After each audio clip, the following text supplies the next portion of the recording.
بسم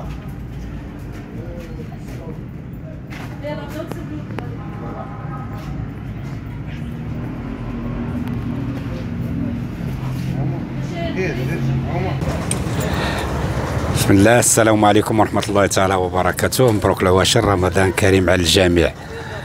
في إطار إرضاء عابر سبيل، الناس كاع اللي ما عندهمش مأوى، طلبة، الناس اللي كيكونوا دايزين فوق يعني الفطور، هذا هو دارهم. هذه احنا الأهل ديالهم يجيو كياكلوا ويشربوا بكل أريحية.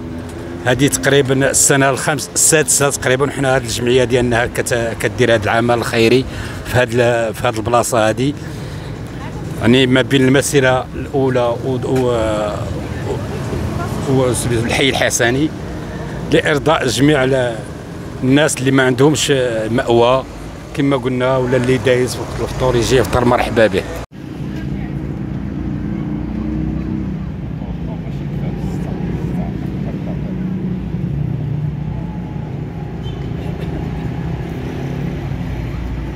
ورحمة الله تعالى وبركاته. معكم سعاد بالعباس، كاتبة عامة بجمعية الكفاح لمحاربة القرقوبة ودعم ضحايا المخدرات بمراكش. بدأ أول حاجة وقبل كل شيء شكرا لكم على هذه الزيارة هذه، كنشكركم جزيل الشكر. المهم الجمعية وكعادتها وكل سنة، وهذه لدورتها السادسة، كتقوم بهذه موائد الرحمة لفائدة عابر السبيل والأسر المعوزة والفقراء.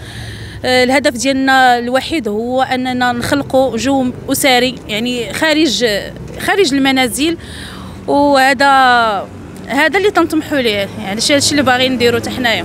الهدف ديالنا حنا من هاد موائد الرحمن هو اننا تنستقطبوا اغلبيه الناس، خاصه حنا جينا قرابين للناس هنايا تيكونوا طلبه، وخاصه كاينين شي بعض الاسر اللي هما محتاجين وقت يجيو هنا ياخذوا الفطور ديالهم باش يمشيو يفطروا في ديورهم.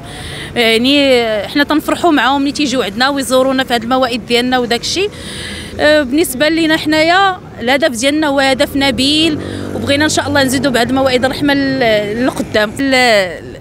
المائده ديالنا شنو كتوفر على كيف كيديروا جميع الاسر المغربيه، كيديروا جميع الاسر المغربيه، شباكيه تمر، كرواسا، خبز، بيض، فرماج، عصير، الى اخره الى اخره. بطبيعه الحال البرمه هي كتحرك، البرمه هي كتحرك. الحمد لله حنايا هذا الشيء كنديرو لان حنا بغينا نديروه، حنا بغينا نعيشوه مع هاد الناس، وبغينا نديروه صافي. هادشي اللي كان كل نهار حنا كنستقطبوا ازيد 130 حتى 140 حتى 180 كيف كان النهار الاول.